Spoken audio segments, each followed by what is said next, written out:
Apakah Anda pernah menanyakan pada orang dengan diabetes pertanyaan seperti ini? Apakah kamu boleh makan itu? Mereka akan berpikir, apakah aku sedang dijudge? Apakah aku sedang melakukan hal yang salah? Pertanyaan simpel tapi akan membuat mereka tidak nyaman. Mereka akan berpikir, apakah aku sedang dijudge? Apakah setiap aku makan itu selalu diawasi? Apakah aku harus bersikap, harus memilih makanan yang berbeda pada lingkungan yang berbeda? Seperti itu. Dan yang paling terakhir, yang paling gak enak tuh, apakah aku melakukan sesuatu yang salah? Nah, jadi hari ini saya akan sharing, lebih tepatnya jadi hari ini saya mau sharing, lebih tepatnya menjadi suara untuk orang dengan diabetes. Apa sih yang sebenarnya mereka rasakan kalau misalnya kita memberikan pertanyaan seperti yang tadi saya sebutkan. Jadi ada istilah stigma pada diabetes. Apa sih stigma itu? Stigma adalah kumpulan kepercayaan negatif atau sesuatu yang dicap jelek di lingkungan sosial. Mungkin Anda berpikir, terlalu lebay, nggak juga orang diabetes mikir kayak gitu. Oke, kita lihat penelitiannya dulu ya. Tapi apakah Anda pernah menanyakannya langsung pada orang dengan diabetesnya? Menurut penelitian, lebih dari 76% orang pada diabetes tipe 1 merasakan stigma, dan ada 52% orang dengan diabetes tipe 2 yang merasakan stigma. Sayangnya, pada pasien tipe 1 ini bukan diabetes yang mereka dapatkan itu bukan karena pola hidup gitu. Jadi memang bawaan dari lahir. Misalnya di keluarga Anda ada yang cek gula darah, kan di rumah ada tuh cek gula darah. Pas gula darah di rumah pas dicek, ternyata tinggi. Terus apa respon kita? Apakah Anda menanyakan gimana pola makannya kemarin? Atau malah menyalahkan? Itu misalnya lebih parah lagi. Ini karena kemarin pola makannya nggak bener nih, gitu. Makannya asal-asalan nih, gitu. Karena kata-kata Anda tidak membantu mereka, malahan Anda memperburuk keadaan mereka. Walaupun niatnya itu baik, mau menolong mereka, care terhadap mereka, peduli terhadap mereka. Tapi mereka bakalan punya self-talk, nggak semua, tapi sebagian besar bisa berpikir, ini aku gagal. Padahal dia sebenarnya bisa aja makannya udah bener, gitu. Tapi kan terlalu banyak faktor lain yang bisa bikin gula darahnya tinggi, bukan dari faktor makanan aja. Bisa jadi karena kesalahan cek, atau kesalahan jam pada saat ceknya. Niat yang baik dilakukan dengan cara yang salah tetap salah. Tahukah kamu perasaan orang yang stres karena stigma bisa memperparah kondisi mereka? Orang yang merasakan stigma menurut penelitian ternyata akan memperparah kondisi mereka dan akan menambah resiko untuk komplikasi lainnya seperti retinopati, disfungsi seksual, gangguan pada pembuluh darah, penyakit pada pembuluh darah seperti tensi jantung dan lain-lain. Dan lebih parah lagi, stigma ini dilakukan secara sadar atau nggak sadar oleh petugas kesehatan. Apa efeknya? Efeknya mereka akan males untuk kontrol lagi sama petugas kesehatan tersebut karena merasa disalahkan, bukan dibantu untuk melewati proses apa yang dia alami saat ini, gitu.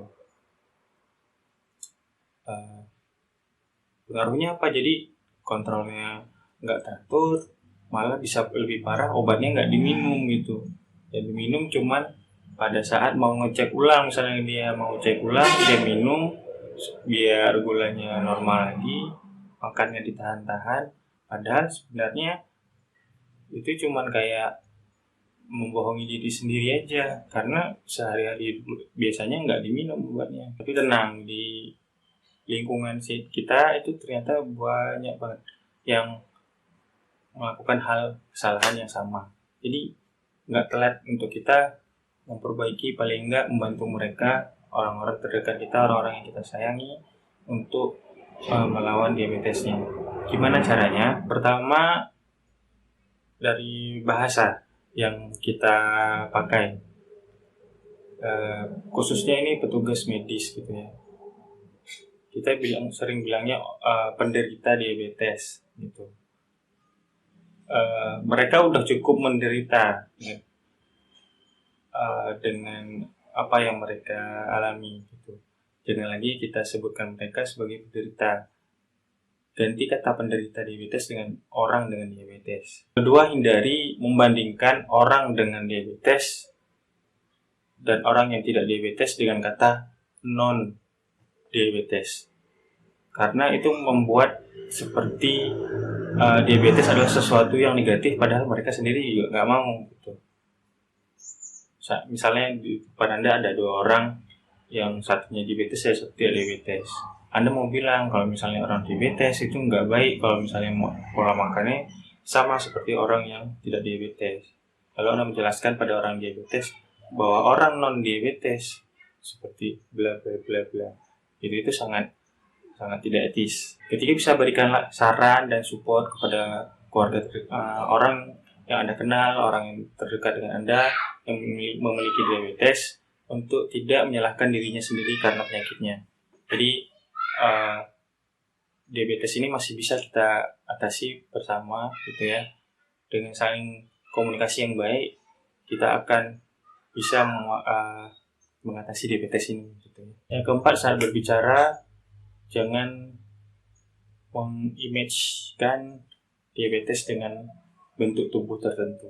Misal orang yang gemuk itu lebih memiliki resiko diabetes, atau misalnya umur yang tua, perempuan misalnya, itu tidak etis untuk digambarkan seperti itu, karena diabetes nggak mengenal usia, nggak mengenal gender, nggak mengenal etnis gitu. Jadi kita nggak boleh menstigmakan gitu. Kalau orang yang gendut pasti diabetes, nggak gitu. Jadi diabetes nggak mengenal umur, gender, etnisitas. Yang kelima, lawan. Kalau misalnya Anda mendengar kata-kata atau perbuatan yang mengarah ke stigma, dengan Anda melawan kata-kata dengan stigma, itu sudah mempengaruhi alam bawah sadar Anda kalau misalnya stigma terhadap diabetes itu tidak baik. Jadi kalau misalnya Anda mendengar kata-kata itu, lawan. Misalnya Anda memiliki sosial media, Anda melihat ada orang yang komen yang arah ke stigma, itu nggak harus dilawan gitu. Dan itu untuk mempromosikan kalau misalnya orang dengan diabetes itu nggak seperti yang mereka pikirkan. Yang keenam, bisa Anda yang memiliki kenalan atau saudara atau mungkin Anda sendiri yang diabetes, bisa berkumpul di suatu komunitas di mana kita bisa bareng-bareng di situ bercerita tentang keluhan kita, atau mungkin ada mendengar stigma di luar sana, mungkin masih bingung gimana cara melawannya, atau misalnya Anda punya keluhan, itu bisa kita bareng-bareng diskusi di komunitas kita, di tribe. Nanti linknya saya share di bawah. Kita bisa diskusi sama dengan komunitas kita. Semoga itu bisa bermanfaat untuk kita juga. Mungkin sampai sini dulu video kali ini. Sampai jumpa di video lain.